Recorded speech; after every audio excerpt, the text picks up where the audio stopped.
Welcome to the Predictive Playbook. It's about 8:15 a.m. Eastern Standard Time, and we're up bright and early to talk about the PGA Tour event at the Colonial Country Club, which is going to be a lot different event than the PGA Championship, which was held at Kiowa Island and was a massive, almost 7,900 yards in length. But to help us sort through it, I have WagerTalk's expert Nick Borrman on, and he's going to guide us through some of the opportunities that present themselves for Draft Kings lineups and also matchups and best bets. So welcome to the show, Nick.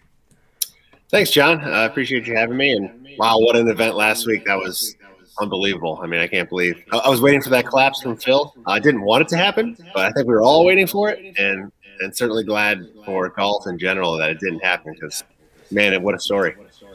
Oh, yeah, I definitely agree with you. I think, I got pretty emotional to tell you the truth. It was a very, for guys like us, especially it's your livelihood, the PGA Tour and being a PGA professional. And, I love the game too. And just to watch what he was accomplishing. And I think on 17, you might agree that I actually said to people watching at home here with me, family, that I just pull any club except the 60-degree wedge.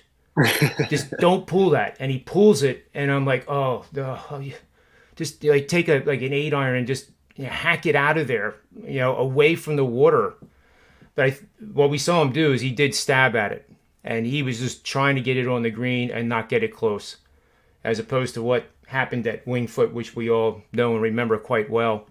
But one quick question for you, and this has been a question I've asked everybody that's appeared on the shows and there's no right or wrong answer, certainly, and there's no better or worse answer with this, but in terms of improbable and highly emotional, between Tiger Woods' comeback at the Masters, from everything that he had gone through, the operations, the off-the-course stuff, to win the Masters, how does that compare to what we saw this past weekend with Phil at the age of 50 and also being the first PGA Tour player to win an event in 4 different decades? As far as improbable goes, I got to say Phil's was much more improbable. I mean, for being a Tiger Woods fan my whole life and knowing and never doubting the guy, and I fully expect him to come back and be able to win, and I still expect him to come back and be able to win after his current injury. Obviously, he's got a few years, being younger than Phil, so he's got a few more possible years to do this at. Emotional?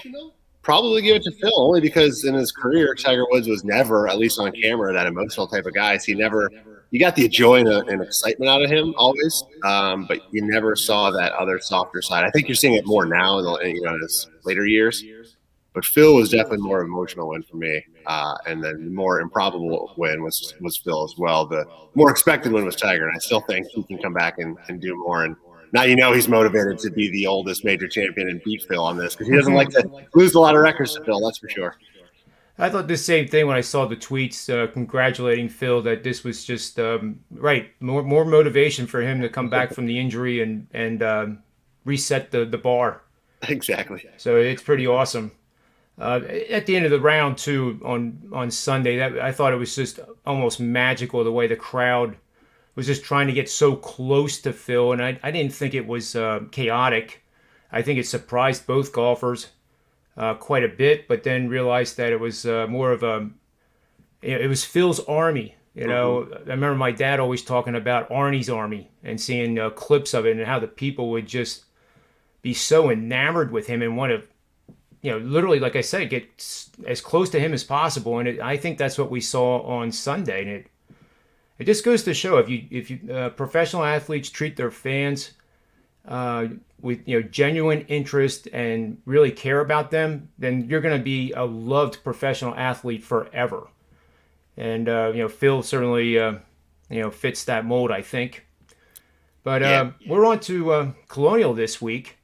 Totally different course. In fact, the first hole is a par 5, and it averages 4.5 shots. So the pros here get a big breather, but it is par 70, 7,200 yards, so it's certainly not a chip and putt type course. But before you get into your picks, give us just a rundown, since this is your debut on the Predictive Playbook, of how you go about handicapping the event, and then and then just lead that into your best bets and your matchup picks and whatever else you have. Sure. I mean, first and foremost, form. How the guys are currently playing is probably the most important factor. I mean, golf, for all those that play it out there, it's in such an ebb and flow sport. I mean, there's times where you can be in a groove for maybe it's just a day, sometimes it's a month, and you can do no wrong. And it's a confidence thing. And when these guys have it, they're not going to go out there and win every single event, of course, but they're going to be playing well enough to be in contention and see their names in that top 20, top 10 possible range. And all of a sudden, it can go away just like that too. And then it becomes such a mental game where you can't get out of your funk. So you see it all the time. I mean, Spieth went through it for a long time. He finally got his mojo back, right? He looks like he could win every tournament all of a sudden. And he was a guy I wouldn't touch. In fact, I would fade every single tournament I possibly could for a while. Ricky Fowler, maybe there's a sign of him coming back to life with a top 10 last week, right? Same kind of an idea. And then you get guys like Joaquin Niemann. He's got the longest cut streak made on the tour right now, 19 straight cuts made. Nobody's really talking about him, but if you're a bettor, he's a good matchup bettor. He's a guy that is always going to be there. He's great for daily fantasy players because the key to that is just getting to the weekend. So form is key. Course history, it depends on the course. Some courses I kind of weigh more importantly than others, and Augusta is probably one of the biggest as far as course history goes. I used to bet. Now I'm drawing a blank. Who was I betting in the first round? The nicest swing in the world. I forget. But anyway, it was guys that would always be there on Thursday. And you could basically every year, no matter what happened, what kind of form they were in, they were going to make noise at Augusta because they loved that place. But then other courses don't matter as much as far as course history goes. And you see guys with wild results. Sometimes you see them where they've won, but they've also had 3 missed cuts. Sometimes you see them where they've never missed a cut and never been outside the top 25, and you're like, okay, something about that place, whether they grew up there or they just liked it, is important. So, I mean, those are the 2 main factors. It's hard to try to figure out a newer course because obviously there's no history there, and then trying to this player is a longer hitter, and I think longer hitters are going to be there. You can get into that, but it is tougher. And it does have a part, I guess, that plays into the factor, but it's a little bit more of a difficult factor, I guess, to figure out. But over time, what?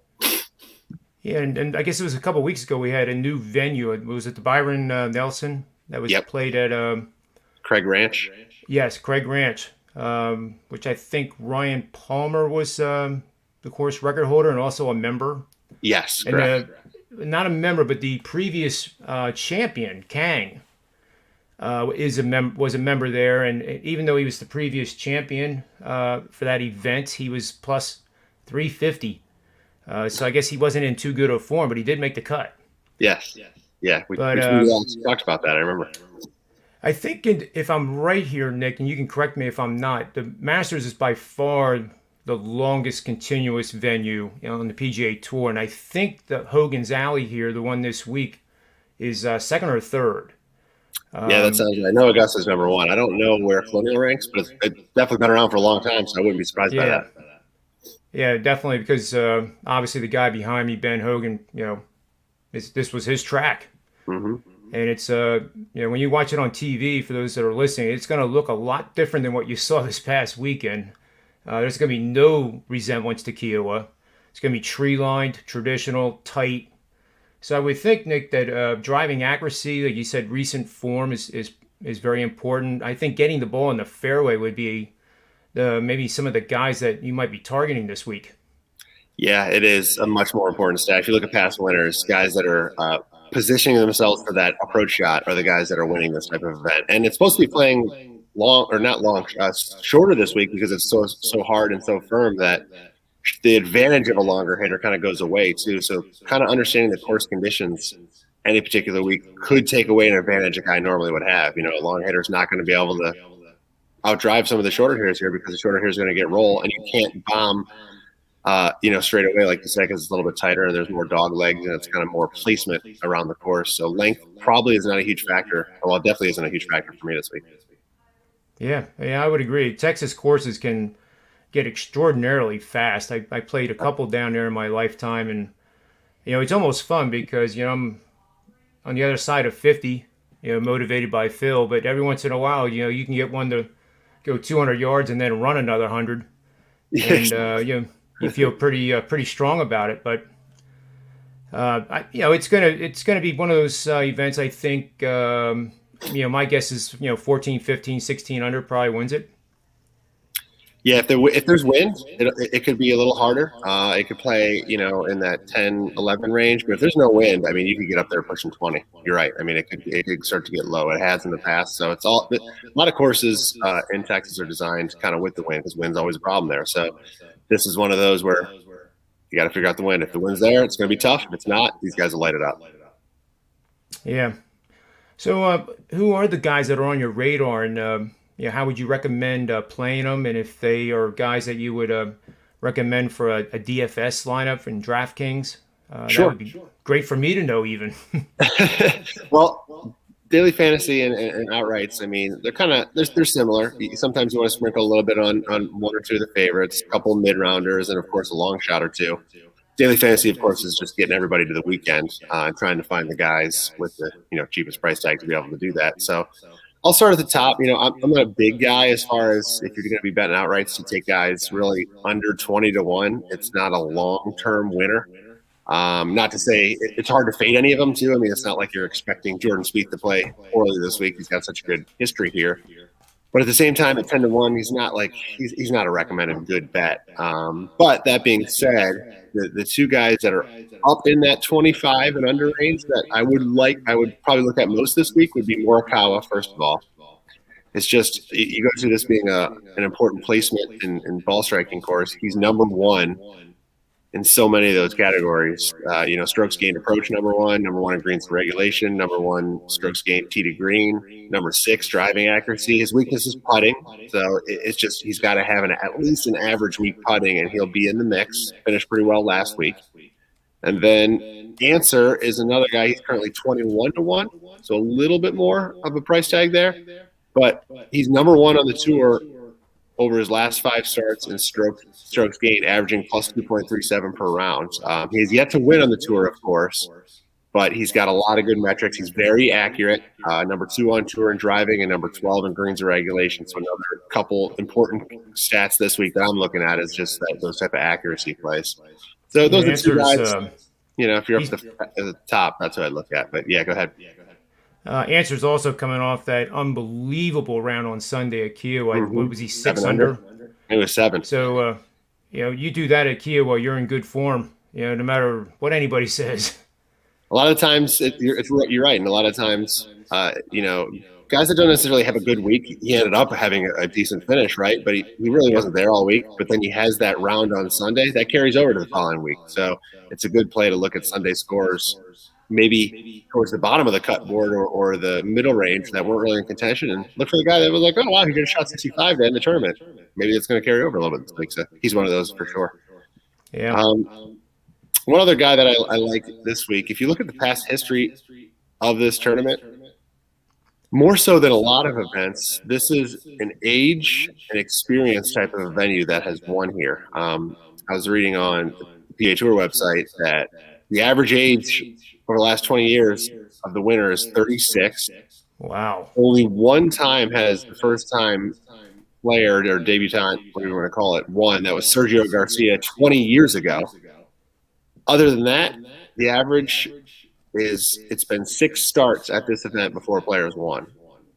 So, take that into consideration for this week. And of course, Phil's last week inspiring all the, older guys to come out and do their thing. Maybe this is another week. So, one guy that I haven't bet on in a long time, but has started to show a little bit of flash is Justin Rose. He's kind of overpriced in my mind, though. He's now at 35-1 because of a couple good results. I think he should be closer to 50-1, and I'd really be on him. But 35-1 still okay. But he's got a good history here. He's been playing much better as of late. He's got another top 10 at the major last week at the PGA. He finished tied for 8th. He made 16 birdies over the weekend, John. 16. That's a lot. In those conditions, I mean, that's showing you that he can do it. And he was quoted afterwards saying that he loves how he's putting right now. So, again, playing into the confidence factor. a lot of times that's what it is for these guys. And he's got a great history here. As I said, he's a past winner. 2018, he's made the cut in all 7 starts, so he's over that number 6. And he also finished tied for third here last year. So, as a guy that I haven't bet in a while, I'm kind of excited to get on just behind Justin Rose this week and have a little play on him.